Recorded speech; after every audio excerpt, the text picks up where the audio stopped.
Bonsoir. Pendant que l'équipe de Feuilleton découvre la dernière livraison qui vient juste d'arriver en avant-première, Feuilleton 14, le voici. C'est la dernière livraison, enfin pas la dernière, enfin la nouvelle livraison de la revue. Bah non, donc du coup on fait plus la rencontre, alors si c'est la dernière. D'accord. Alors, quel lien entretiennent littérature et journalisme? Ça fait à peu près 3 siècles qu'on peut se poser la question, mais peut-être plus crûment actuellement à l'heure du tout média des réseaux sociaux. Et puis, c'est une chose en France qui est peut-être moins évidente, moins naturelle qu'aux États-Unis, en tout cas selon l'ADN de la revue Feuilleton, qui est en filiation, qui ne ressemble à rien de français, et qui est en vraie filiation avec la tradition américaine du reportage d'écrivain, ou en tout cas de l'écrivain journaliste. Enfin voilà, ça va être compliqué de trouver des définitions, mais je pense qu'on va arriver à cerner le sujet. Donc on va discuter des relations entre littérature et journalisme avec Adrien Bosc, qui est éditeur, directeur de la publication, et 2 de ces journalistes écrivains de la revue, donc qui s'appellent Feuilleton.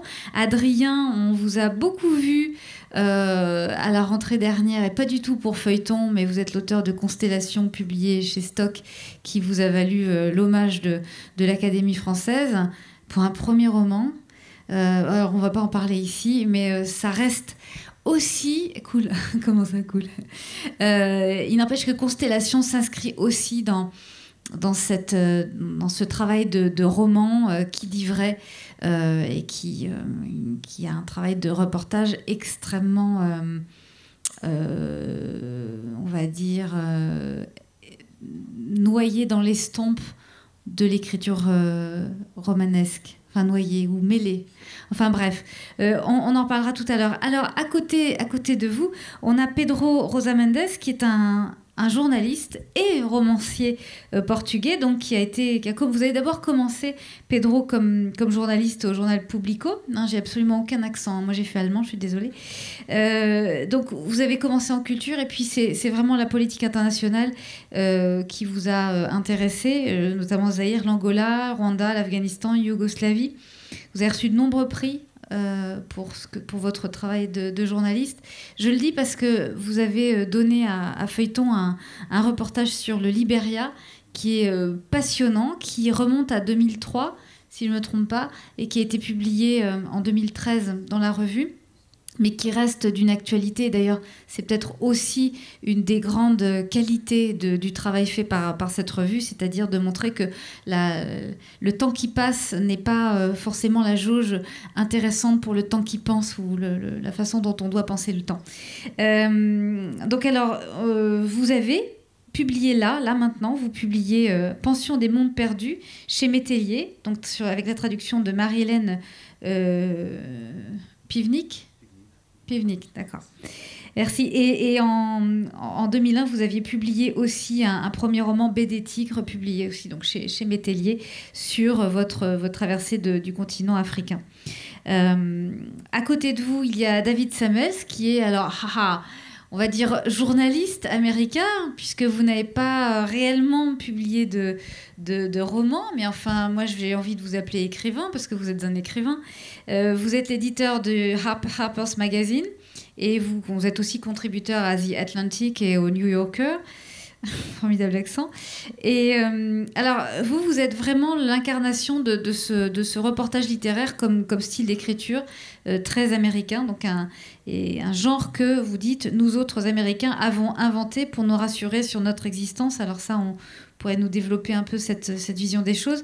Dans la livraison 14 de ce printemps, donc qui précède celui qu'on vient de vous montrer, donc c'était la livraison 13, j'avais mal compté, c'est un article sur le rhume de Justin Timberlake, dans les coulisses des répétitions des Grammy Awards.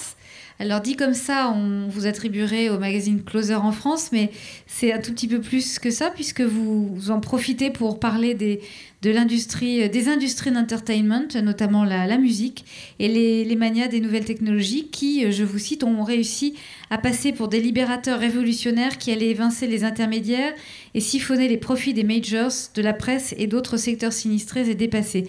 C'est dans le feuilleton numéro 13.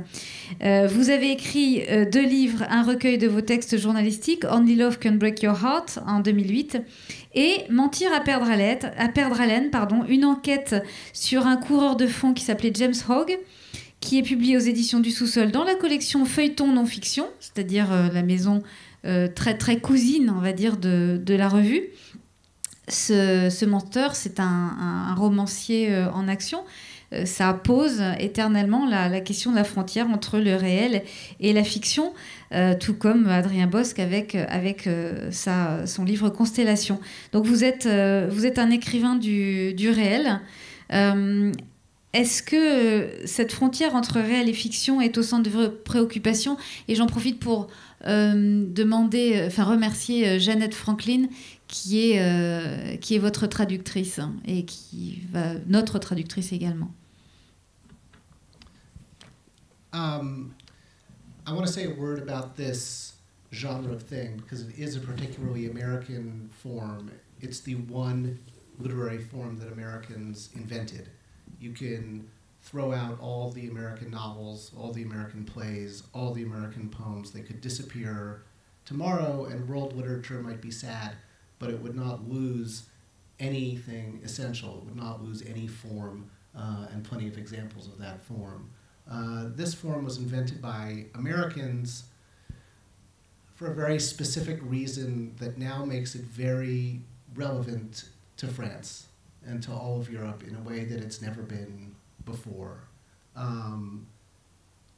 At once, the writer would go out and use the techniques of literature, of characterization, of style, of plot, and would go out into the world and find an incident, a person, an event, and would describe it. But in describing it, he or she would also be answering the basic question that has confused Americans since we founded the country, which is, who are we? Who are we as individuals? Who are we as a nation? What are we doing here? And so the murder or the person who made themselves up from scratch would become a metaphor and would be written and read as that. The story would become a mirror in which readers could see themselves. And the reason is that those questions were not settled questions in American life. They were open. And this method, this collision between literature and life created, I would argue, most of the great American literature of the last 50 years. This technique was born in the 1840s, but it reached its height in the hands of Truman Capote, who wrote In Cold Blood, Norman Mailer, who wrote The Executioner's Song and Armies of the Night, Joan Didion, who wrote The White Album and Slouching Towards Bethlehem, Tom Wolfe, who wrote The Electric Kool-Aid Acid Test and The Right Stuff. And so, to me, as someone who works in this form, I don't see it as a form that I have to apologize for or explain why I haven't also written a novel or why it is that it's okay for journalists to sometimes pretend to write literature. I look at these books, and these are the best books that Americans have written in the last 50 years, and I want to start from there.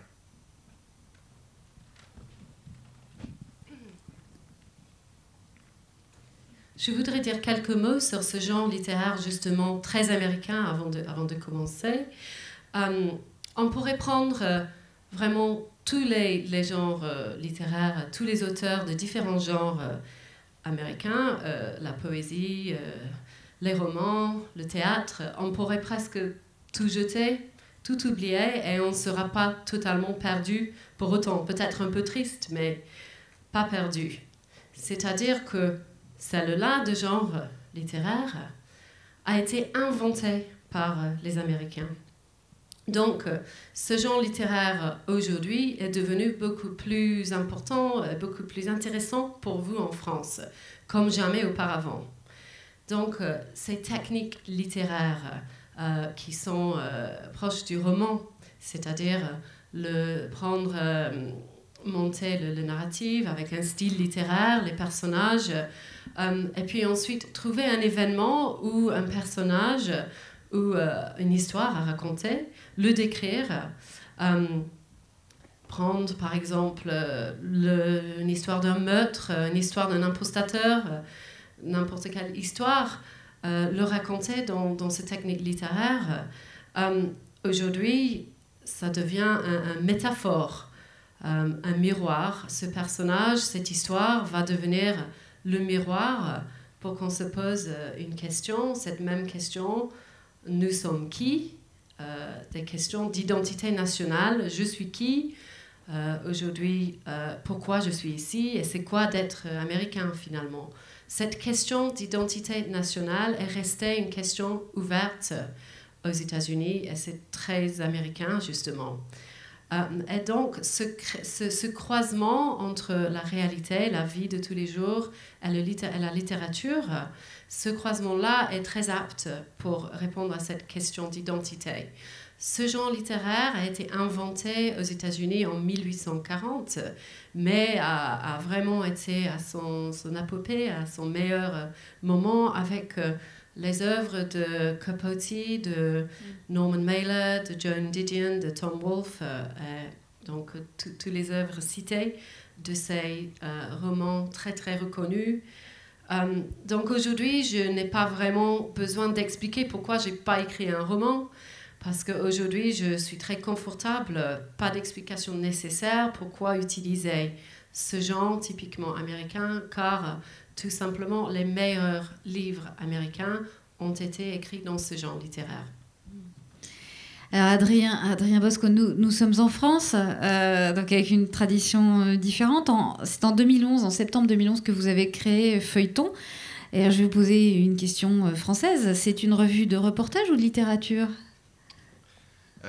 On est au centre de cette question de la frontière entre littérature et journalisme.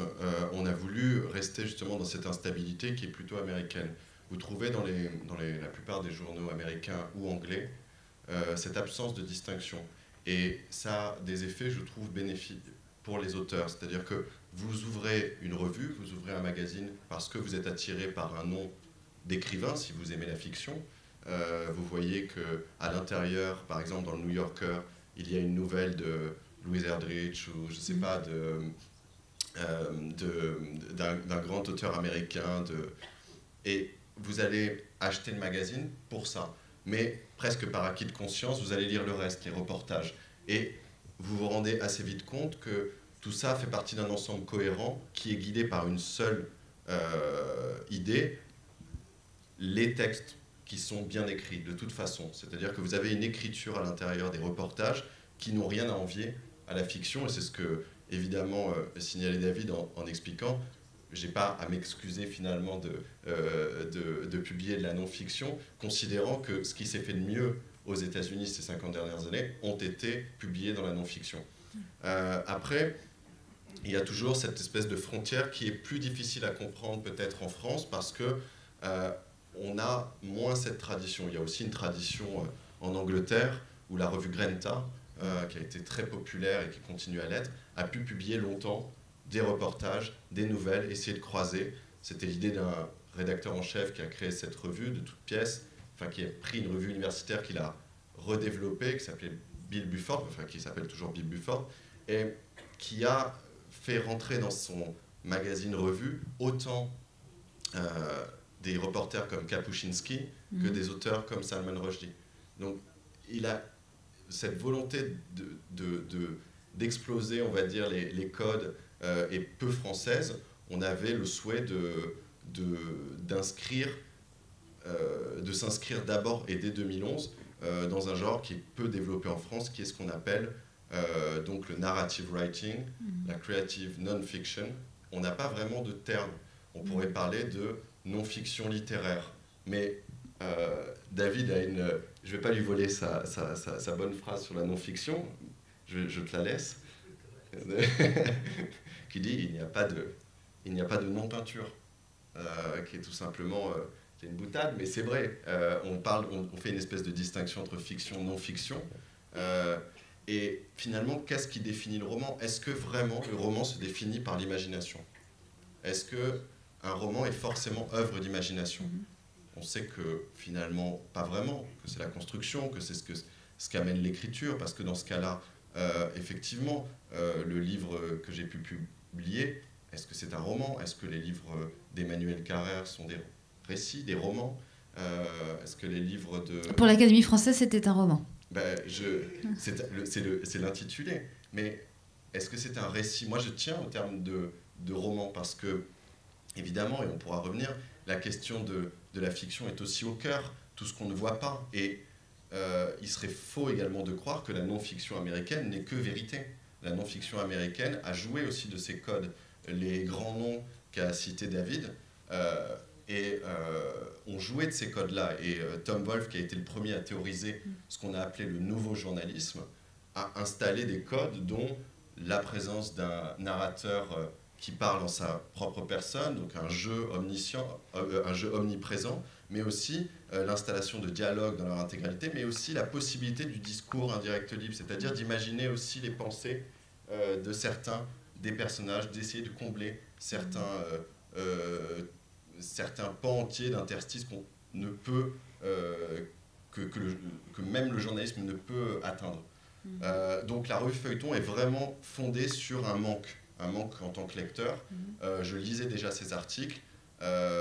Évidemment, j'avais lu Didion, j'avais lu Tom Wolfe et les plus fameux de Hunter Thompson aussi, mais je savais que cette tradition n'était pas éteinte et que des journalistes écrivains comme David Samuels, comme William Langewiesche, comme David Gran, par exemple, où justement cette position qu'a Pedro, qui est un entre-deux, dont on peut presque... qu'on peut revendiquer comme une sorte de fierté, je pense, d'être inclassable aussi, n'était pas traduit, peu traduit, ou parce qu'avec toujours une espèce d'impossibilité éditoriale, à la fois trop court pour être publié en tant que livre, trop long pour être publié dans un magazine intégralement traduit, avec souvent les magazines français demandaient des coupes dans ces articles. Donc le seul moyen, en tout cas pour moi, était de créer une revue où le temps est un peu plus long, c'est au trimestre, où les papiers sont... On peut se permettre de publier 20 pages d'un article. On a publié, ça nous est arrivé, un article de David Gran qui s'appelle Le Yankee Commandante et qui fait 25 pages. Et ça n'est pas la course à la longueur pour la longueur, mais parce qu'il y a une nécessité et aucun mot finalement ne pourrait être enlevé. On voit qu'il y a vraiment une nécessité de cette longueur. Donc, c'était d'abord pour répondre à un manque et aussi pour jouer de ces codes-là et de rester inclassable. Je ne peux pas vraiment répondre, est-ce que c'est littéraire ou est-ce que c'est une revue littéraire, est-ce que c'est une revue de journaliste? C'est une revue, alors sans faire de boutade, de littérature de non-fiction. Et parfois, les nouvelles sont encore plus ancrées dans quelque chose de très réaliste. C'est ça qui est étonnant, il y a une inversion. Ça nous est arrivé de publier des pièces, des textes de Jonathan Franzen, par exemple, qui étaient extrêmement d'une écriture presque du réalisme pur. Et vous aviez dans le même numéro, je pense au numéro 1, un grand reportage de William Langewiesche qui racontait l'histoire d'un crash aérien au-dessus de l'Amazonie entre un jet et un Boeing. Et au-dessus de l'Amazonie, le trafic est quasi nul. Et surtout, les deux l'un venait du nord, l'autre du sud. Donc quand vous venez du nord, vous êtes, je crois, en altitude impaire, et dans l'autre, vous êtes en altitude paire. Donc il a fallu... On sent que vous avez bossé de la question de la navigation dans Constellation, oui. Vous. Et il a fallu qu'ils se rejoignent, donc, à une altitude commune, ce qui était impossible, quasiment. Et l'article porte un titre très drôle, c'est « Le diable à 37 000 pieds ». Parce qu'il a fallu, effectivement, que le diable, comme si le diable s'était ingénié à faire coïncider ce moment. Et finalement, je trouve que c'est celui-là qui est le plus imaginatif. Celui-là qui est le plus... incroyable, et c'est ce que j'avais voulu faire effectivement avec mon propre roman, d'expliquer que en reprenant il y a cette phrase de l'écrivain israélien Aaron Appelfeld qui dit « La réalité est toujours plus inventive que la fiction ». Et c'est ça, en fait, la question. C'est finalement de voir que notre réalité, ce qui peut être décrit par les journalistes, est parfois plus imaginatif et aussi vraisemblable. Alors, certes, ce que nous explique David Samuel, c'est que c'est ce que vous venez de dire aussi, c'est que c'était ancré dans la culture américaine, ce principe-là. Mais vous, en 2011, vous avez 25 ans en 2011 ? Oui. Ouais. Mais ça s'inscrit pas de nulle part, parce que ça serait, en France, ça serait un petit peu ne pas rendre justice à ce qui a pu être fait en France aussi, puisque je crois 2 ans avant ou 3 ans avant, la revue 21 arrive en France. Qui est une revue qui ne se positionne pas du tout sur le même principe, sinon que ce qu'elle a de commun, c'est le reportage. Mais c'est une revue qui ne fait que de la création originale de textes, ce qui est très bien. La revue Feuilleton est arrivée dans un contexte, entre guillemets, plus favorable à accueillir des revues, parce qu'avant, vous disiez le mot revue en librairie, c'était à peu près le repoussoir absolu. Le libraire poussait des cris d'effroi, enfin, c'était impossible, ça voulait dire petite revue littéraire, impossible à vendre et donc sans audience. Et 21 a pu permettre, un peu à la manière de Grenta, puisqu'ils sont très proches aussi, ne serait-ce que parce que Grenta a créé le principe d'un magazine livre à un prix identique, qui est 15 €, avec des illustrations à l'intérieur, vendues uniquement en librairie. Grenta avait créé ça 20 ans avant, mais ils ont su importer, entre guillemets, ce modèle et vraiment l'installer. Quand Feuilleton est arrivé, c'était à 25 ans. Effectivement, si j'étais arrivé sans précédent, il aurait été plus difficile, du moins, d'expliquer la démarche. Là, il y avait un terreau favorable, on va dire, pour pouvoir créer une revue qui ne fait que du reportage étranger. Et avec quelques créations, mais surtout du reportage étranger. Donc c'est pour rendre justice, entre guillemets, aux devanciers, s'il y en a, qui eux-mêmes s'inscrivaient dans une tradition anglo-américaine. Oui, c'est une adaptation, ils ont fait une adaptation française de ce qui existait, comme vous le disiez, donc en Angleterre, enfin au Royaume-Uni et aux États-Unis. Mais vous, donc, c'est vraiment de l'importation. Ça veut dire que vous donnez au regard français à lire des textes qui proviennent d'univers et de regards sur le monde étranger. C'est particulier, ça pouvait être aussi... c'est très séduisant, ça pouvait être aussi très casse-gueule. Et apparemment, la sauce a très bien prise, en fait. C'était casse-gueule sur le principe, mais on a tous une... je veux dire, la littérature étrangère se porte plutôt bien en France et le festival aussi ce week-end le montre, en accueillant aussi d'autres pays. Et on voit qu'il y a un intérêt qui n'est pas que pour le roman français, le journalisme français. Donc c'est un pari comme un autre. Celui-là tenait particulièrement à cœur parce que je considérais que ces écrivains, parce que vraiment je pense que on peut les appeler simplement ces écrivains, méritaient d'être traduits en France et ne l'étaient pas. Et qu'on pouvait aussi travailler non pas comme dans un organe de presse habituel, c'est-à-dire faire traduire un peu rapidement parce qu'on considère que c'est un travail de journaliste et que ça n'est pas forcément...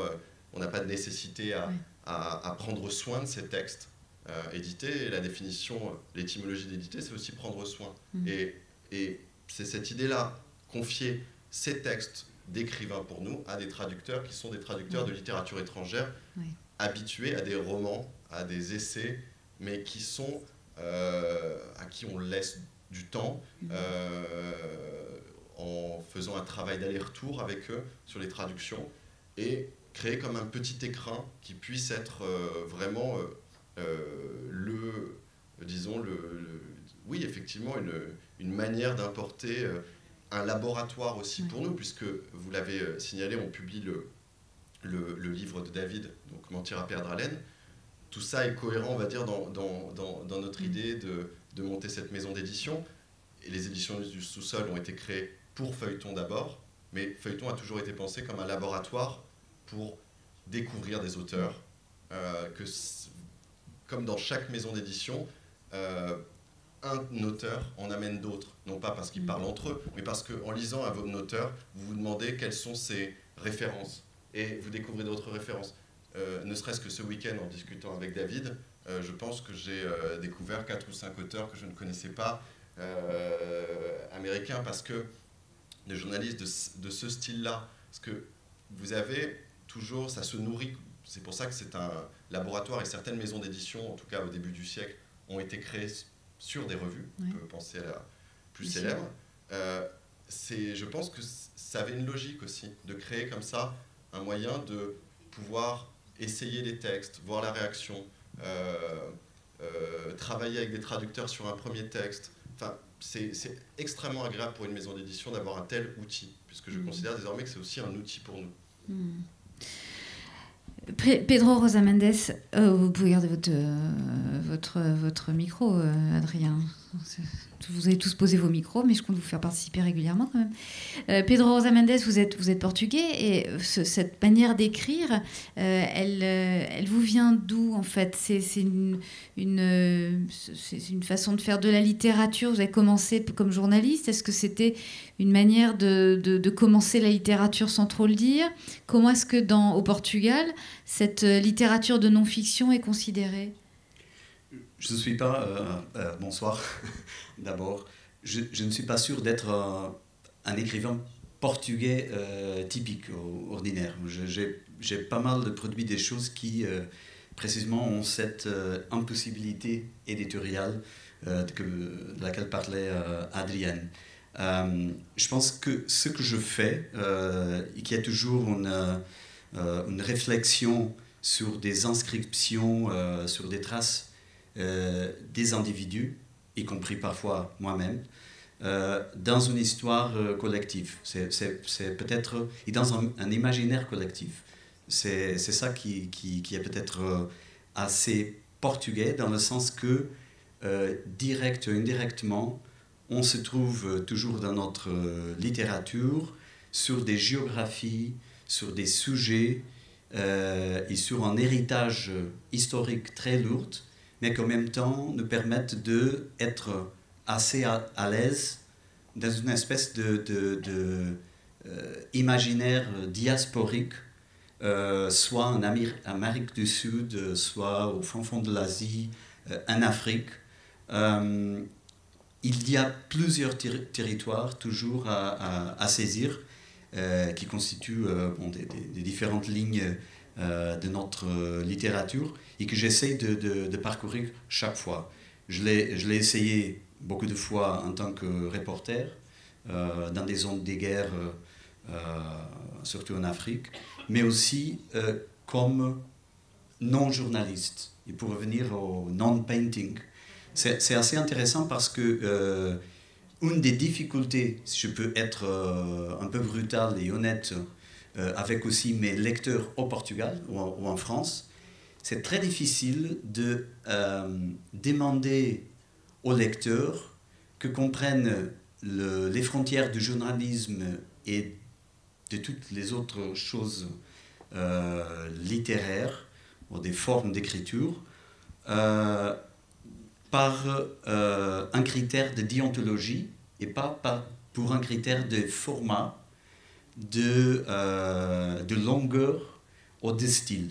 Alors, pour moi, à la sortie de mon premier roman, Baie des Tigres, qui est très bien traduit en français, chez Métayer, une des questions de la critique au Portugal, mais aussi ailleurs, le roman est pas mal traduit dans une dizaine de langues, c'est toujours qu'est-ce que c'est ce cadavre exquis. J'étais assez connu au Portugal en tant que reporter de guerre, surtout dans des pays comme l'Angola, où j'ai vécu quelques années, et au Mozambique. Et après, voilà, ce mec a un roman sur la guerre civile. Le contexte du roman est la guerre civile, et un paysage des mines antipersonnelles, etc. Des histoires ravagées, non linéaires.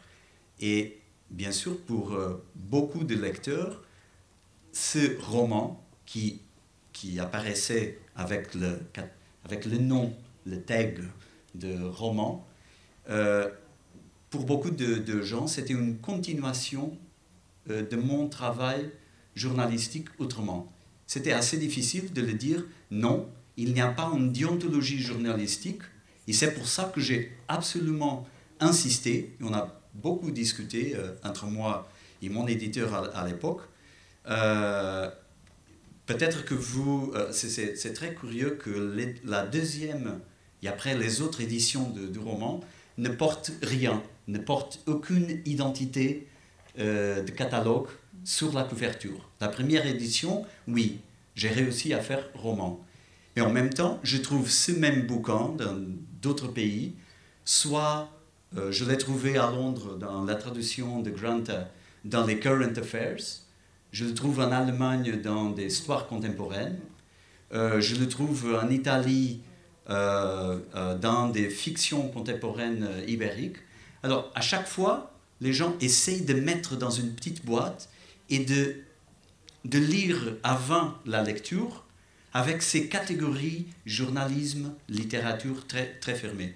Et pour moi, ça ne fait aucun sens dès le moment qu'on respecte un cartésianisme déontologique qui revient à un rapport de honnêteté avec le lecteur.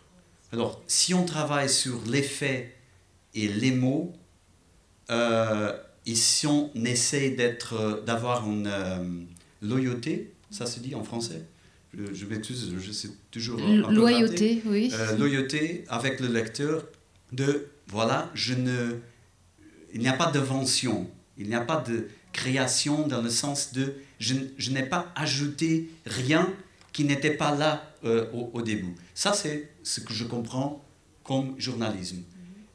Toute l'autre chose, y compris, ça peut être du mauvais journalisme, ça peut être du non-journalisme, du nouveau journalisme, mais c'est autre chose. De le cataloguer, c'est pas important pour moi. La ligne de frontière, c'est pas un style. Et c'est aussi une irritation que je partage, peut-être pour revenir à des choses que Adrian a dit. Dès le début de ma carrière journalistique, il y a trop longtemps déjà, l'absence de respect pour la qualité littéraire du journalisme m'a agacé toujours. C'est comme un reportage, pour être de bonne qualité, ne doit pas être... c'est ce que avec une private joke avec un de mes éditeurs, je le disais, bon, vous n'aimez pas la qualité littéraire peut-être de mes reportages de guerre, c'est un peu le Marilyn Monroe syndrome. C'est trop beau pour être bonne, pour être... elle était trop belle pour être considérée comme une bonne actrice. Et c'est un peu ça. Si on met du talent littéraire dans un reportage, ça c'est déjà de la littérature. Comme si le journalisme au début, historiquement, ne revenait pas aussi en Amérique, mais aussi en Europe, dans des formats littéraires. Juste, j'aimerais ajouter un détail, c'est intéressant que tu as parlé de William Langewiesche. Je le connais personnellement. J'étais membre d'un jury qui existait entre 2002 et 2006 à Berlin, un jury international d'un prix qui s'appelait le Ulysses Letter Award, qui était une espèce de Pulitzer global pour le journalisme littéraire. C'était un prix, un président d'honneur, on avait Kapuscinski, on avait une fondation, alors ça c'est autour de Lettres internationales, une revue littéraire à Berlin. Ce prix existait pendant 4 ans, jusqu'à la fin de financement d'une fondation pharmaceutique allemande. Mais 2 fois, William Langewiesche était dans la shortlist, et 2 années, un pour le The Outlaw Sea et l'autre fois pour le American Ground, surtout pour American Ground, j'ai combattu, on était 11 dans les jurys représentant les 10 langues les plus parlées dans le monde. On avait 2 membres du jury pour la langue anglaise, pour des raisons naturelles. Et j'ai beaucoup je m'ai beaucoup battu pour que American Ground, qui est une métaphore d'une espèce de capacité américaine de rebondir dans des pires moments. Et c'est ça que, après, je parlais avec Bill, il me disait, oui, c'est un reportage strictement factuel de la reconstruction, du nettoyage, en fait, du Ground Zero à New York, des tours gemelles. Et pour une partie de mes collègues du jury, ça ne revenait pas au journalisme. Et je disais, non, ça, c'est du journalisme. Parce qu'il y a une loyauté factuelle et événementielle. Et après, on peut construire un style, on peut faire de la belle littérature avec ces matériaux, matériaux journalistiques. Mais ça, ce n'est pas un problème, c'est un plus, une qualité. Et alors, c'est assez agaçant que dans la logique du lecteur, mais aussi de beaucoup d'éditeurs, on essaye d'écarter l'élément de création littéraire et de qualité littéraire du journalisme pour que le journalisme peut être encore considéré comme du journalisme. Alors là, tout le monde a pris son micro, Adrien. Je peux ajouter que c'est sur American Ground parce que c'est vraiment un texte que j'aime beaucoup et c'est d'ailleurs le premier texte qu'on a publié, nous, en livre, dans Feuilleton non-fiction, qui est un reportage très long, c'est un livre assez incroyable sur le déblaiement des tours du 11 septembre. Et ça montre toute la pertinence, toute la qualité de ce genre aussi et de ce type de journaliste, puisque l'histoire même de ce reportage est étonnante, puisqu'il était à l'époque, William Langewiesche, il suivait les troupes de Massoud, en fait, en Afghanistan. Et après la mort de Massoud et le début effectivement les attaques du 11 septembre, son journal, il bossait à l'époque, je crois, pour The Atlantic, ouais, lui a demandé de rejoindre l'Afghanistan. Et il avait un changement à New York. Et durant ce changement, un long changement, enfin, il y avait du délai entre les deux vols. C'était le 12 ou 13 septembre. Il a décidé d'essayer de se rendre à Ground Zero. Il croise un premier check-up, et on lui demande immédiatement, on lui explique qu'il n'y a pas de laissez-passer, qu'il n'y aura aucun journaliste sur les lieux. Et il lui dit, et puis je sais plus, il commence à discuter et il donne son nom, William Langewiesche, et le policier qui est là dit « Ah, mais j'adore ce que vous écrivez, c'est incroyable, c'est vous William Langewiesche, non mais passez. » Et il lui donne le seul laissez-passer à ce moment-là. Et il rappelle son éditeur à The Atlantic et dit « Écoute, je ne vais pas en Afghanistan. Tout le monde va partir en Afghanistan. Tous les journalistes vont y aller. Et le truc le plus intéressant, actuellement, c'est comment nous, la plus grande ville économique du monde, comment cette ville qui est construite sur la communication, sur les échanges, sur la rapidité, va devoir gérer le plus gros déblaiement à ciel ouvert comme ça. Et il enquête, et c'est vrai que ça devient en 3 chapitres, avec effectivement des métaphores très belles. C'est-à-dire qu'à un moment où vous êtes à la fois, c'est pour ça que c'est très littéraire, vous êtes à la fois presque dans du Stevenson au début, quand ils se rendent dans les sous-sols de Ground Zero pour, par exemple, arrêter le système de climatisation parce que les gens peuvent mourir sur la pile, ceux qui sont en train de chercher les survivants, parce qu'il y a un gaz en fait dans ce système de climatisation. Et vous vous retrouvez comme ça dans un monde souterrain inversé, un peu comme dans une grotte, où ils partent quête de ce système de climatisation, mais aussi de vérifier que le trésor de la Deutsche Bank n'a pas été déjà attaqué, et ils s'y rendent et ils remarquent déjà des traces de doigts. Comme si les secours avaient déjà commencé le travail. Et surtout, et je vais m'arrêter là, mais ce qui est très important dans ce livre-là, de William Langewiesche, c'est la zone grise. C'est que la qualité de ce type de reportage, c'est de ne pas être noir-blanc. Il y a un des défauts du journalisme français parfois est de cataloguer, il y a les gentils d'un côté, il y a les méchants de l'autre. Dans le journalisme américain est plus proche de la réalité dans le sens où il y a des méchants gentils et des gentils méchants. Ce qui est notre lot, on se balade dans la rue, c'est ce qu'on vit tous les jours. Nous-mêmes, nous sommes de gentils méchants et on a nos... Voilà. on a nos propres problèmes. Et la zone grise l'exemple de cette zone grise dans American Ground, c'est la découverte. En fait, vous aviez vous aviez les policiers, vous aviez les pompiers et les services de secours qui cherchaient des survivants, mais qui cherchaient aussi les corps. L'idée était quand même aussi de rendre hommage aux victimes, de pouvoir les enterrer dignement. Et les pompiers commençaient à exaspérer l'ensemble de la pile, parce qu'ils ne s'intéressaient qu'à leur mort, au fur et à mesure.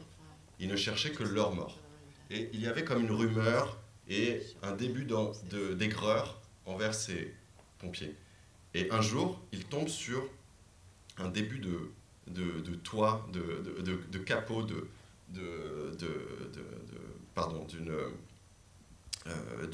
d'un camion de pompiers. Et toute la pile s'agite, on a retrouvé les nôtres, enfin on a retrouvé nos victimes, hein, ils n'espèrent plus à ce moment-là retrouver des survivants. Tout le monde entoure le camion, on commence à déblayer, ils ouvrent la portière, première chose qu'ils trouvent c'est des piles de jeans Levi's neufs.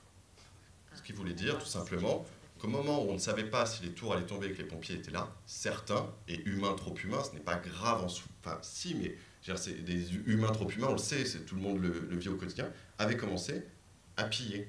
C'est-à-dire qu'ils étaient allés dans le mall et ils avaient pris des jeans qu'ils avaient ramenés. Certains. Alors là, William Ngovicheux a eu une campagne contre lui, on lui mettait des rats devant les librairies, les pompiers sont allés l'attaquer dans les librairies et tout, parce qu'il luttait contre le mythe créé par Bush qui était du pompier héros. Non pas pour le détruire totalement, mais pour dire c'est un peu plus complexe que ça.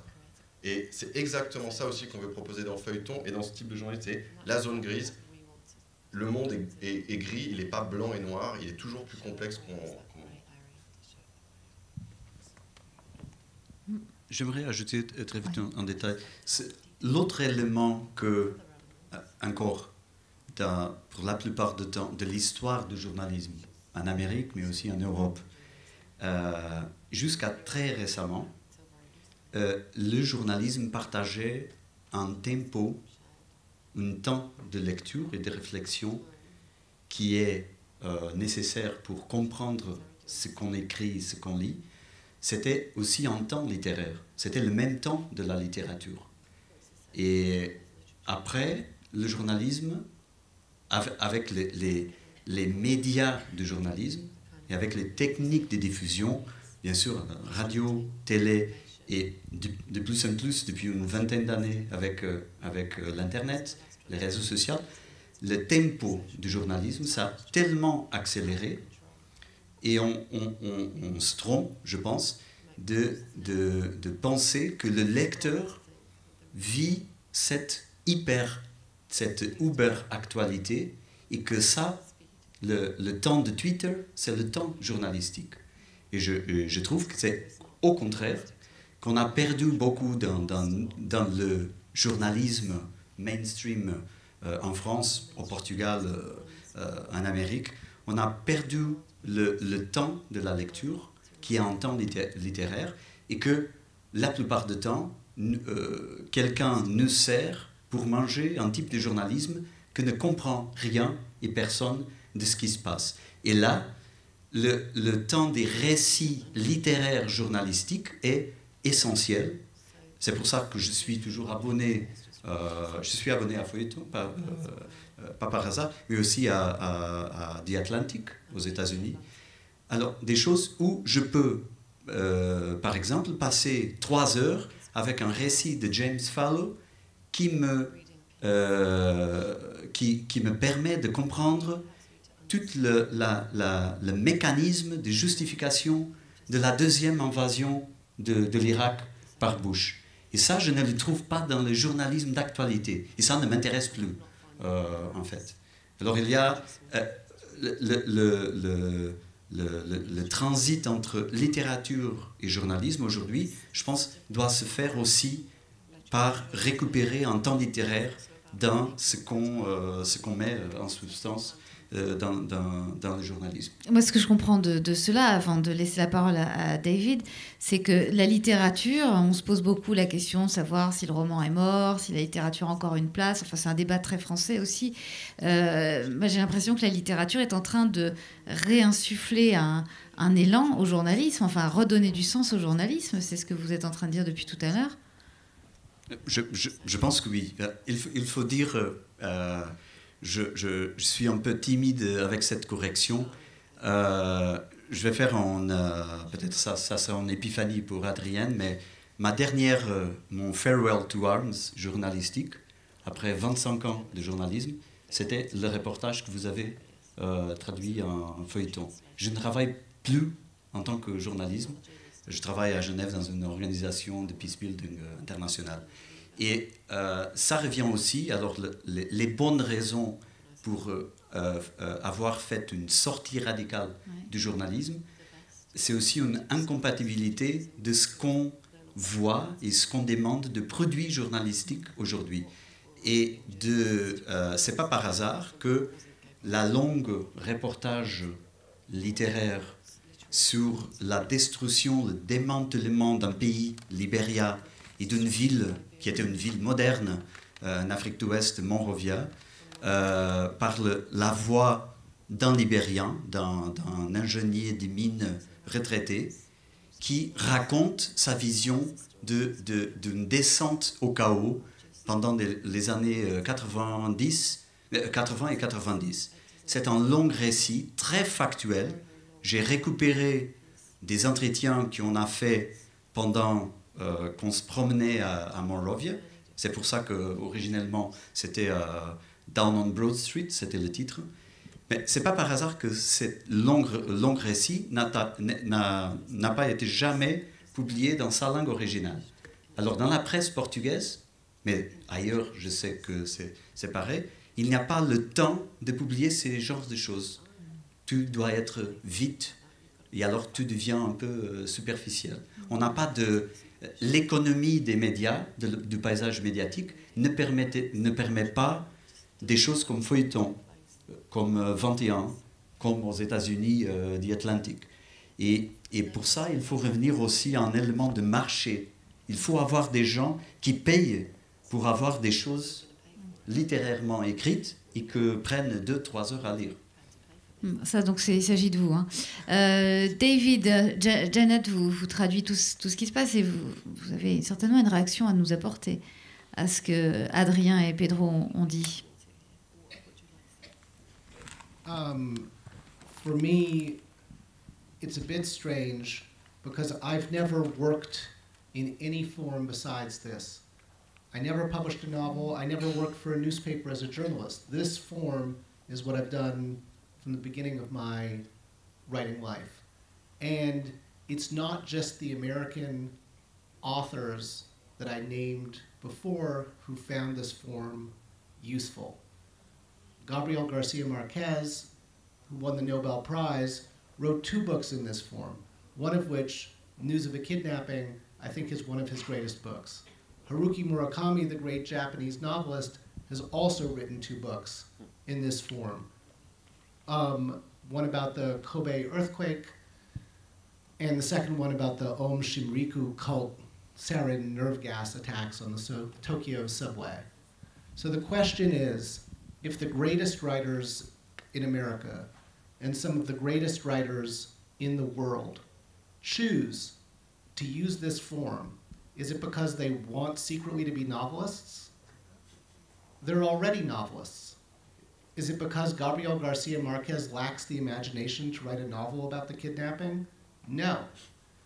It's because this is the most appropriate form, the most powerful form, the most immediate form in which to tell certain kinds of stories. It's a genre of literature.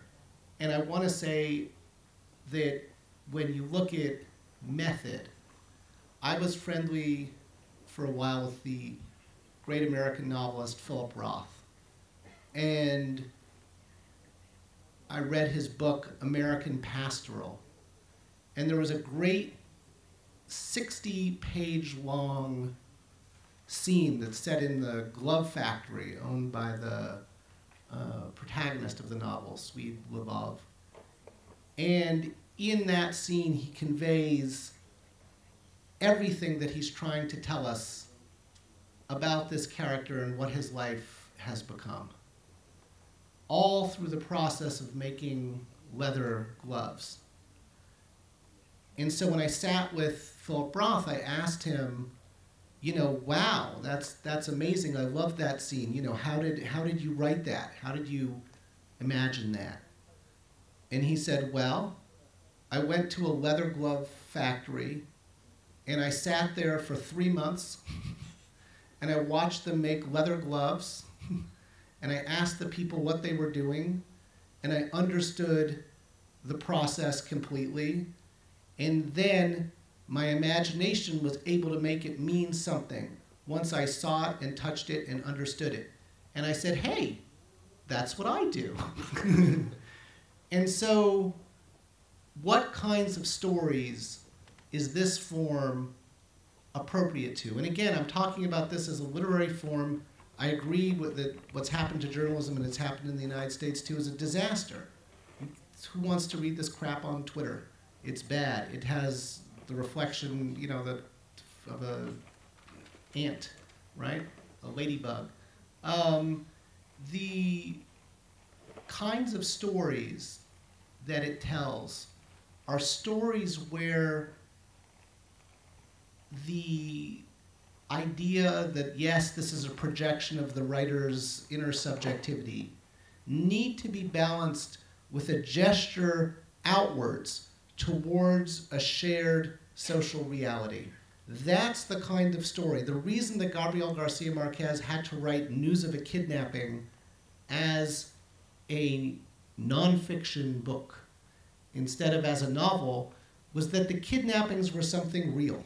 Colombia was having a real civil war, and if he tried to write a novel about it, it would be less immediate and less tangible and less real to the reader, because they'd say, ah, yes, it's one of his novels set in modern times, right? He had to flip that so that the immediacy of the story and the fact of it being set in a shared social reality was not the only thing, but a primary thing in the reader's mind without this gauzy veil of it's only a story, it's only fiction.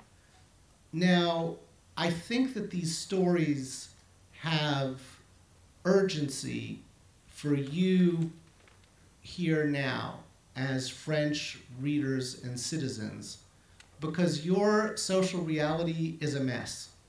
And you can't agree on whether you are French, whether you are French Europeans, European French. Should we throw all these immigrants out? Should we keep them all? Are they French? In what way are they French? Who are the French? Who are we? Now, I recognize this. I have sympathy for this because this is the American condition. And now you're in it too. Welcome to the United States of Europe. And as an American, I can tell you that this form of writing is very useful.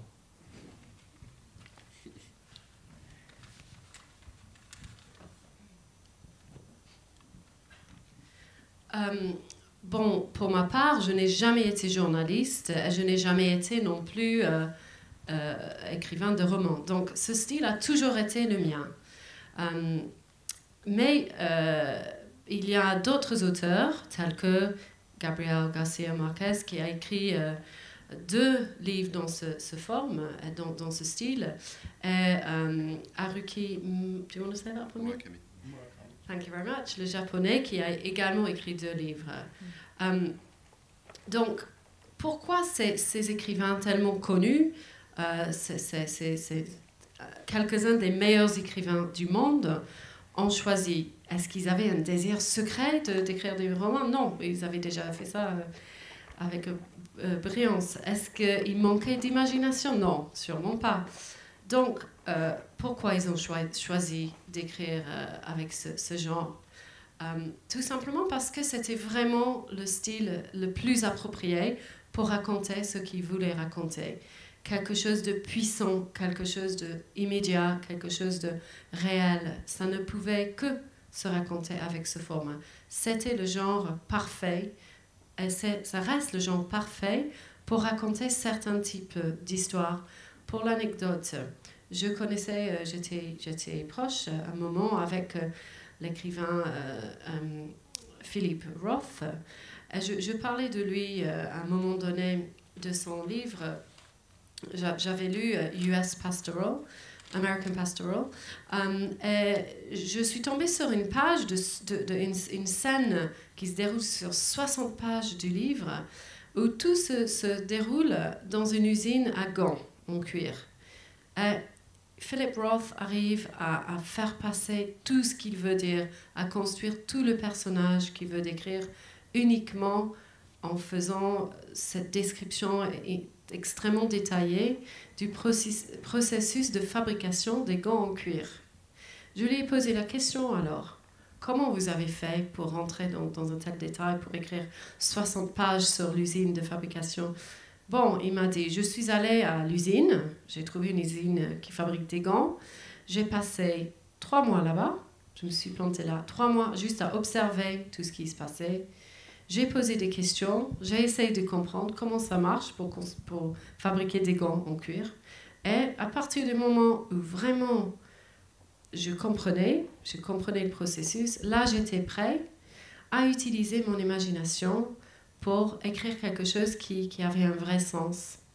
Et alors je lui dis, hey, mais moi aussi je fais pareil alors, on fait pareil.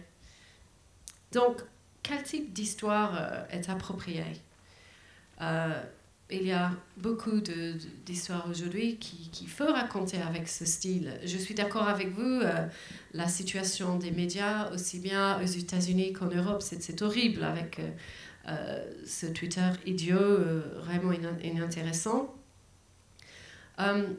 Les histoires qu'on veut raconter et que l'on peut raconter avec le journalisme littéraire, ce sont des histoires qui vont contenir, oui, le côté subjectif impossible à éviter, intéressant aussi, mais aussi qui vont contenir cette réalité sociale partagée, une réalité sociale très importante, avec beaucoup d'impact, qui est important à raconter aujourd'hui.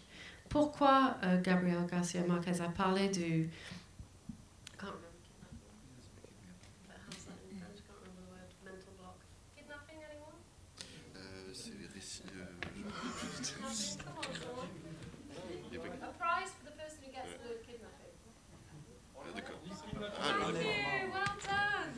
Okay.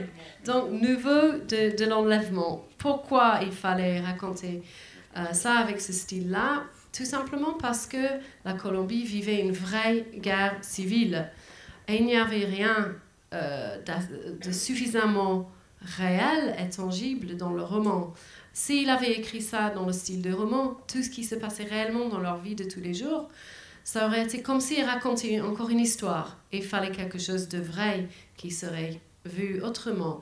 Une réalité sociale partagée, ce n'est pas le seul élément de ces œuvres, mais c'est le plus important. Donc c'est l'élément qui fait qu'on va choisir de raconter l'histoire avec le genre de journalisme littéraire. Et il y a des histoires urgentes à raconter.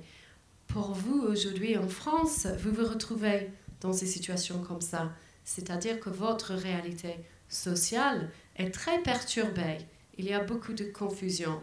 On est perdu. Tout le monde se pose des questions. C'est qui ces immigrants? Ils sont français? Ils ne sont pas français? Qu'est-ce qu'on fait? Nous, on est français, c'est quoi d'être français? Donc, je suis touchée par votre situation actuelle parce que je le connais, c'est familier pour moi. Parce que c'est la condition d'être américain. Alors, bienvenue aux États-Unis d'Europe. Vous y êtes. Est-ce qu'il y a justement, merci Janet et merci David, est-ce qu'il y a justement, Adrien et Pedro, des sujets qui ne sonneraient pas, qui n'ont pas d'intérêt dans ce que vous appelez le journalisme littéraire, qui n'a rien à voir avec la critique de livres. Est-ce qu'il y a des choses qui ne vous intéressent pas, que vous écartez, que vous prohibez de la revue, Adrien? Non, absolument pas. On part du principe que non pas tout nous intéresse, mais que le style, que l'écriture dépasse le sujet constamment. Et on essaye de travailler le plus possible en ouvrant, entre guillemets, la simple rédaction. Donc le rédacteur en chef qui n'est pas là est Gérard Bérébi, qui est aussi le directeur des éditions Alia, qui a travaillé beaucoup aussi sur cette forme à travers des petits livres. On essaye le plus possible d'ouvrir aux 4 vents, c'est-à-dire que les traducteurs eux-mêmes nous amènent des sujets, nous proposent des articles qu'ils ont lus. Et David est un bon exemple de ça, puisque on l'a à la fois publié pour un premier reportage sur les Pink Panthers, qui est une bande célèbre de voleurs de bijoux qui ont œuvré entre Paris, Dubaï, Tokyo et Genève, et qui était issu de l'éclatement des Balkans, donc avec tout un passé aussi et un contexte historique passionnant. Et on l'a publié aussi, David, pour un article qui raconte la tournée de Kanye West et de Jay-Z, et un article sur Justin Timberlake. Rien que le titre, je pense que ça peut effrayer à peu près, la moitié, c'est ce que vous disiez à propos, est-ce que c'est bien l'endroit pour publier un article sur Justin Timberlake? Et en réalité, oui, puisque la longueur, l'intérêt qu'on porte au sujet amène évidemment d'autres enjeux, donc un enjeu sur l'entertainment pour Kanye West et Jay-Z, donc d'autres enjeux également qui ont aussi trait à l'entertainment. Et finalement, la qualité du reportage et l'absence de prétention vis-à-vis du sujet est aussi l'une des caractéristiques de ce type de reportage. On avait publié dans le numéro 2 un article d'une très bonne journaliste du New York Times qui s'appelle Daphne Merkin et qui est allée voir Tyson dans sa banlieue résidentielle. Puisque si vous avez vu, je ne sais plus, le film, j'ai un film où on voit Tyson dans sa maison, il vit comme il s'occupe de ses enfants, il promène son chien, et disons que c'est la vie rangée de Tyson. Et le titre anglais est très bien, on ne l'a pas traduit comme ça, on a mis Tyson en banlieue, mais c'est The Suburbanization of Mike Tyson. Et elle y va. On peut se dire que n'importe quel journaliste un peu stupide pourrait y aller, en fait, avec déjà ses réponses à ces questions, qui seraient Tyson, c'est un idiot, je sais pas, Tyson, c'est une brute épaisse, il a mordu, il a arraché l'oreille d'Holyfield, c'est l'incarnation de la brute. Et elle y va, et elle se met à la même hauteur. Elle ne le regarde jamais de surplomb, moi, la femme éduquée de la côte Est, toi, le petit black de Fresh Skills, idiot.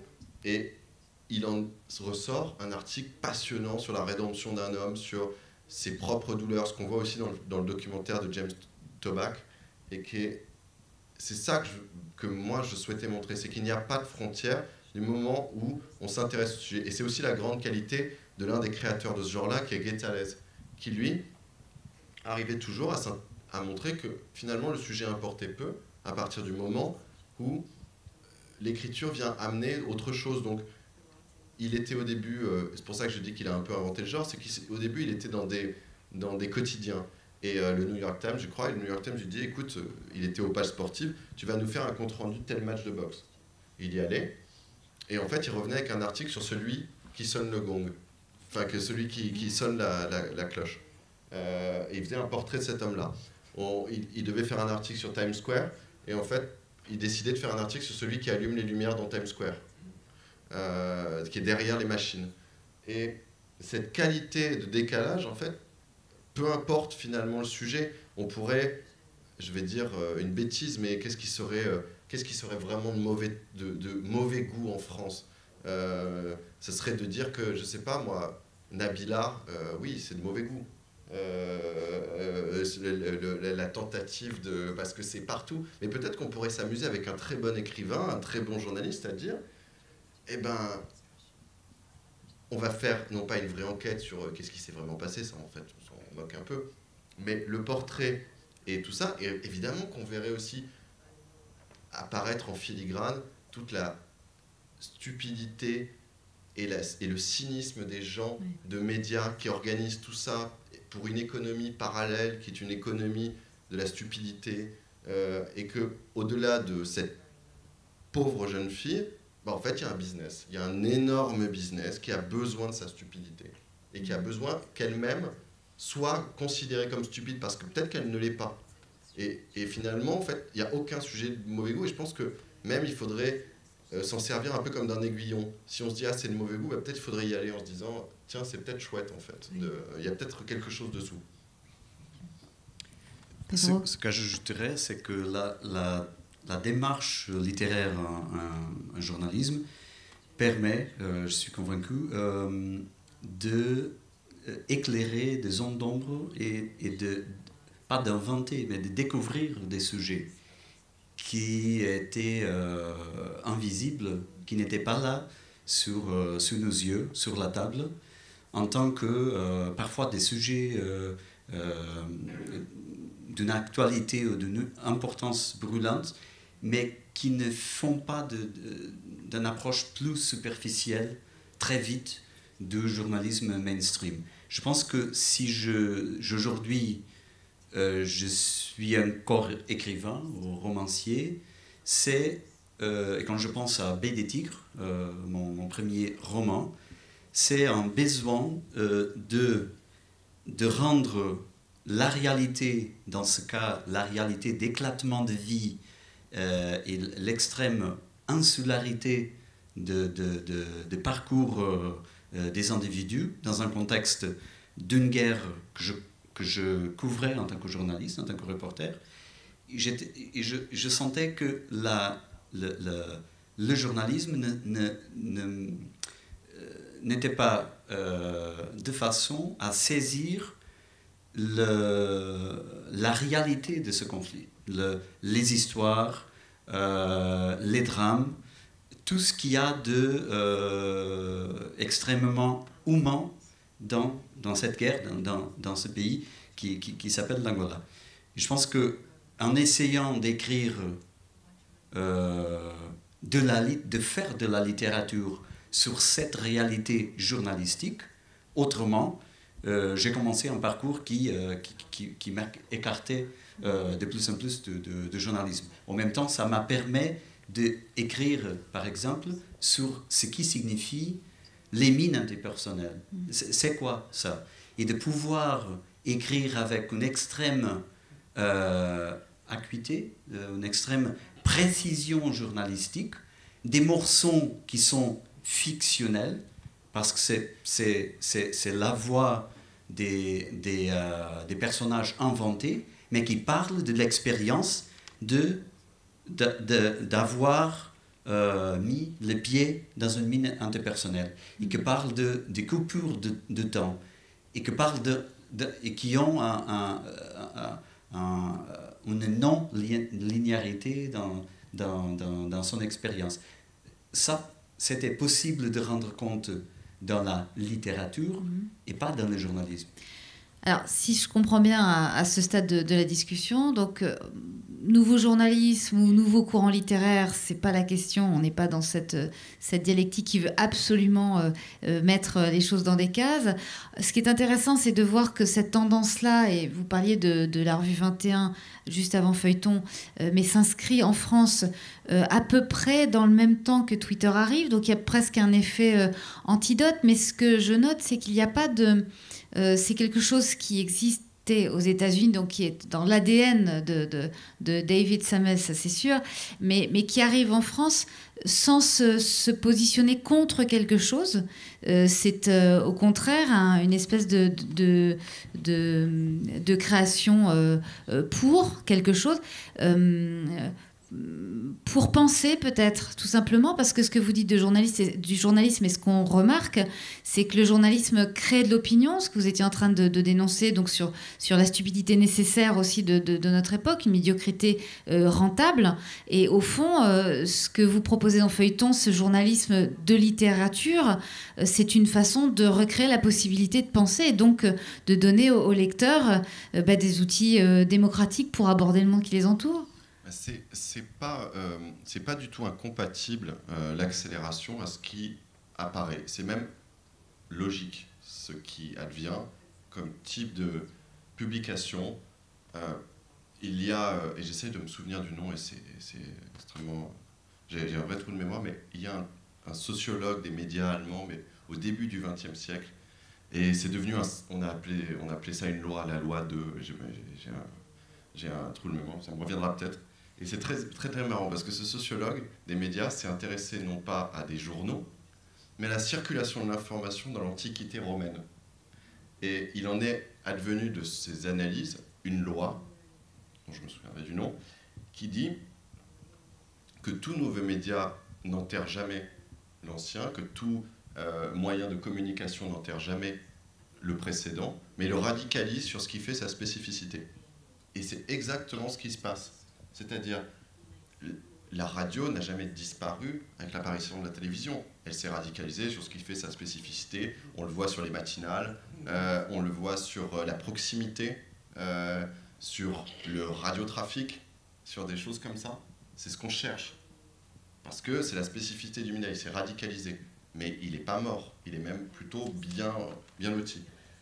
La musique, qui n'est pas un média, mais qu'on peut prendre aussi comme exemple, avec l'arrivée de la dématérialisation des contenus, n'a pas disparu évidemment, heureusement, on pourra toujours en jouer, mais elle s'est radicalisée sur ce qui fait sa spécificité première, c'est-à-dire le live, jouer devant un public. On sait que le live n'a jamais été aussi vivace que depuis une dizaine d'années. Et de la même manière, l'apparition de Twitter, l'apparition d'Internet et l'apparition de la gratuité en ligne a radicalisé une certaine partie de la presse qui ne pouvait plus travailler avec les rédacteurs en chef habituels qui étaient devenus fous, c'est-à-dire qui essayaient de rattraper le wagon comme ça, de se dire on va travailler comme on va tout offrir, et puis on voit, ils font marche arrière maintenant, parce qu'ils ont compris que le modèle évidemment n'était pas là, qu'ils ont cherché les annonceurs en rendant tout gratuit, et puis les annonceurs ont disparu. Alors maintenant ils vous restreignent vos contenus, mais vous pouvez pas, ça devient absurde, vous avez été habitué à ce que ce soit gratuit. Et là, on vous dit, non, mais il faut payer, en fait. Et en même temps, la qualité n'est plus là. Mais quand même, il faut payer. Donc, ce qui advient au même moment, c'est des lecteurs qui disent, OK, je veux bien acheter, mais même cher, un peu plus cher, 15 €, par exemple, ou un peu plus.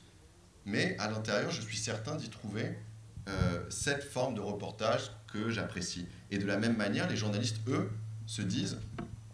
Et c'est pour ça que ça se radicalise. Qu'est-ce qui fait la spécificité du journalisme écrit? C'est la longueur, c'est la qualité d'écriture, et donc ça se radicalise. Et je pense qu'on est amené de plus en plus à avoir ce type de journalisme en France et dans le monde entier. On parle de 21, moi je suis vraiment, je loue ce qu'ils ont fait. Je trouve pas forcément qu'il y a une filiation dans les zones grises dont je parlais. Par contre, on est un peu plus quand même parfois dans le gentil facteur de Kaboul, c'est-à-dire de chercher la bonne histoire, mais l'histoire gentille, le monde est tout rose. Ce qui est intéressant, c'est de voir ce qui a radicalisé aussi à l'intérieur, c'est de se dire, des journalistes aussi talentueux que Florence Aubenas, par exemple, sont allés vers le livre. Les meilleures enquêtes de Florence Aubenas, c'est le quai de Ouistreham, par exemple, c'est un journalisme infiltré, façon Gunther Wallraff, et elle l'a fait en livre, directement. Elle s'est radicalisée, et donc le journaliste n'a pas disparu. Il devient différent, mais je pense que cette loi, et j'arrive toujours pas à me rappeler du nom du sociologue allemand dont on loue le travail, est en fait valable, et que ça sera à chaque fois la même chose. Avez-vous une question? Pas deux, on n'a pas le temps, mais une. Puis si vous n'avez pas d'idée, c'est pas grave, on n'a pas le temps. En général, quand je dis ça, ça marche et ça développe une espèce d'esprit de contradiction chez le public qui fait sortir la question.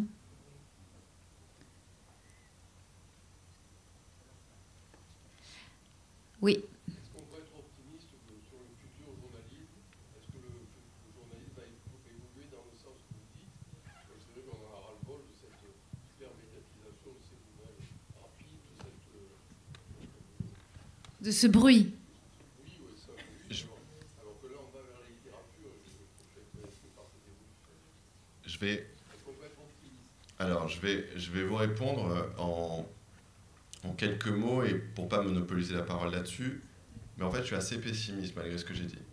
C'est-à-dire que, malheureusement, ce qu'on est en train de créer, quand bien même ça marcherait un peu, et que ça a son audience, n'est plus du journalisme extrêmement populaire. On n'a pas l'audience qu'ont les quotidiens, que le New Yorker a aux États-Unis et est en train de perdre aussi. Et considérer que ce journalisme-là peut vivre seul en revue, c'est considérer qu'on crée un journalisme d'élite, pour l'élite. Et donc, c'est extrêmement inquiétant pour la démocratie, c'est extrêmement inquiétant parce qu'on sait que la démocratie se nourrit aussi de cet esprit critique. Et c'est aussi problématique pour moi, ne serait-ce que dans la construction du magazine. Si les journaux américains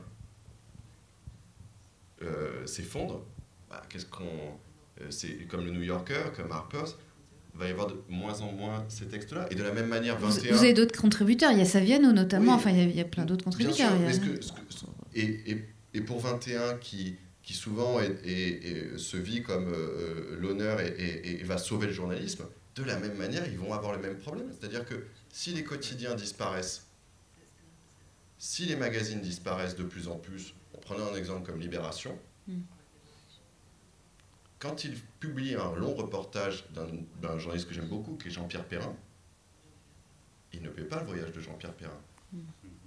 Je veux dire, c'est parce que Jean-Pierre Perrin est salarié de Libération. Et donc, il est possible pour eux d'avoir, parce que Jean-Pierre Perrin explique à sa rédaction, écoute, j'ai une histoire qui là est très longue. Sa rédaction lui dit non, on ne va pas pouvoir la publier. Et donc, il appelle une autre rédaction, comme 21, et dit, voilà, j'ai une très bonne histoire. Et donc, ça marche ensemble. Mais si l'un disparaît, ils ne vont pas pouvoir supporter sur leur... Quand bien même leurs épaules seraient solides, tous ces journalistes en quête évidemment de papier, mais aussi parce que le journalisme coûte cher, et heureusement, il faut déplacer les gens. Et actuellement, ce qui se passe, c'est que même Libération, qui a effectivement des journalistes salariés, dans ce cas-là, eux, ils ont le temps. Mais la plupart du temps, c'est des pigistes qui sont envoyés comme de la chair à canon, qui paient eux-mêmes leur voyage, et qui n'espèrent qu'une chose, vendre une misère, un papier, pour juste compenser, arriver à zéro. Ils ne gagnent pas d'argent. Et donc, je suis assez pessimiste là, sauf à considérer que oui, on arriverait à avoir une audience plus populaire, et dans ce cas-là, on aurait réussi quelque chose. Malheureusement, ce qui m'inquiète, c'est qu'on reste pour une audience très cultivée, et habituée des librairies, et qui est au fait de ces questions. Alors, on a, messieurs, vous avez exactement 3 minutes, traduction comprise. Donc, débrouillez-vous avec ça. Pedro, David. Non, mais ne perdez pas de temps. Pessimiste dans le sens que, oui, il y a on a confondu de plus en plus le journalisme et la substance du journalisme avec les plateformes de servir le journalisme. Je suis optimiste parce que il y a une nécessité, une urgence intrinsèque au journalisme. Dès que les gens comprennent que le bon journalisme est un élément essentiel d'une société démocratique, elles vont payer pour un quotidien, pour une revue. Mais on n'est pas encore là. I think that the form of the newspaper has lived out its historical lifetime. It's over. And that's the crisis that we're seeing now. The things in the newspaper are too slow, and they're too long for the amount of information that they convey. And as a result, you can get a product that costs, that's half as good, that comes 10 times as fast, and that costs nothing. And that's the logic of the internet. And because of that, I believe that the future of a well-informed public lies in this form. And it has to be, and in that sense, it lies in the hands of writers and editors, especially in a country like this. It is a choice that editors and writers will make. Oh, this form is dirty, it's beneath me, it's some garbage form of journalism. I'd rather write a nice little novel, and I'd rather win a prize for my novel. And that's a choice that a society can make. That's the choice that a society makes when it's no longer able to deal with its own urgent problems. Societies that are able to deal with the urgent problems they have, some of the talented, smart people and some of the people who have the means of publication and reaching a public at their disposal, they send those people, they pay the money, they publish the work, and they say, this is urgent work, you should read it. It's not hard to look out at France now, whether you're looking at the killings in Paris or whether you're looking at the thousands of dead bodies that get thrown into the Mediterranean every month from people trying to cross over here from Libya and dying, and to see that there are huge, huge problems that affect the future of this country as a place where the French are going to want to live. Why aren't the great French writers, writers who have great talent at their disposal and are backed by big publishing houses, why aren't those people going out to tell those stories? I love Adrian because he has good taste and that's his impulse. If there's 10 or 15 other people like him, then you'll have the ability to tell the stories that are urgent in this society. And if there aren't, then there aren't. But it's not going to come from Twitter. Je trouve que ce forme de journalisme littéraire est vraiment l'espoir pour notre avenir. Aujourd'hui, le quotidien est fini, il n'est plus d'actualité, c'est trop long, les informations qui sont dedans sont mal digérées. On peut avoir gratuitement sur Internet quelque chose qui est à moitié, qui n'est pas aussi bien, mais qui est gratuit et qui va plus vite et qu'on peut obtenir tout de suite. Donc, l'avenir appartient vraiment à une décision et un choix, le choix des éditeurs, le choix des écrivains. Le choix aujourd'hui d'une société, c'est-à-dire on peut se dire on a des problèmes très urgents, on doit écrire sur ces problématiques. Est-ce qu'on va envoyer une personne qui va prendre le temps d'écrire de manière vraiment de manière littéraire? C'est pas difficile, c'est une question de volonté publique et aussi de volonté dans le monde de l'édition. Et puis aussi peut-être des grands écrivains qui se disent, bon, je veux raconter ces histoires, les gros problèmes de votre présent et de votre avenir. Pas seulement les tueries à Paris de Charlie Hebdo, mais aussi tous les morts chaque semaine dans la mer Méditerranée, des gens qui veulent venir en France. Donc vous êtes vraiment dans un moment critique aujourd'hui en France. Est-ce qu'il y aura des grands écrivains qui vont vouloir raconter ces histoires-là de manière littéraire et intelligente? L'avenir nous le dira. Et j'ajoute que notre ami a vraiment très bon goût. S'il y avait 15 comme lui, on sera plus optimiste peut-être. Oui, mais Adrien Bosc est jeune, puisqu'il a fondé ça en 2011, à 25 ans, je vous laisse deviner son âge.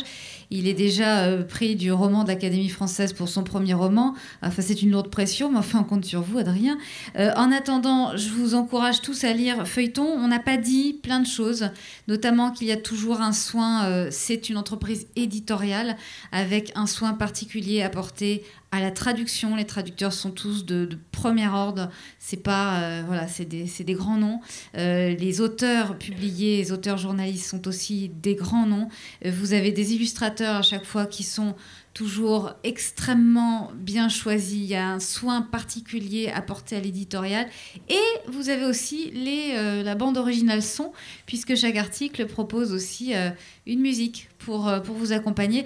Bref, c'est un projet éditorial à 360 degrés qui donne du sens, qui permet de penser et qui en plus n'est pas esclave de l'actualité, puisqu'on peut absolument lire des choses publiées il y a plusieurs années dans cette revue et qui restent d'une actualité et d'une intensité de pensée tout à fait remarquable. Où est-ce qu'on vous trouve? Vous allez signer, peut-être pas maintenant, mais enfin demain, vous êtes, on la trouve où, la revue? La revue, normalement, elle est chez Soramps. Les livres de David, vous le trouvez au Bookshop. Et toi, tu es Gilbert Jaune. Et le dernier numéro, donc c'est Feuilleton 13, c'était autour de la musique. Et c'est celui qui est en vente. Là, c'est un peu en avant-première, mais je l'ai ramené en fait directement quasiment de l'imprimerie. Donc, il sort le deuxième jeudi de juin, donc je crois que c'est quelque chose comme le 10-11 juin. En tout cas, celui qui est consacré à la musique, c'est celui-là, c'est Ouais. ici, c'est celui-ci.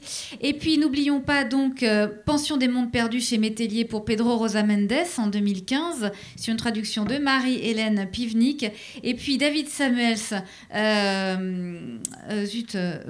Mentir à perdre haleine, donc l'enquête sur ce coureur de fond, James Hogg, que nous ne connaissons pas en France, mais que nous découvrons à travers vous, publié aux éditions du Saussure dans les collections feuilleton, non-fiction. Feuilleton, ça se décline. Il y a aussi une anthologie. Découvrez, c'est une autre manière d'écrire et de regarder le monde. Merci à tous pour votre attention. Merci messieurs et merci Janet d'être venus nous en parler.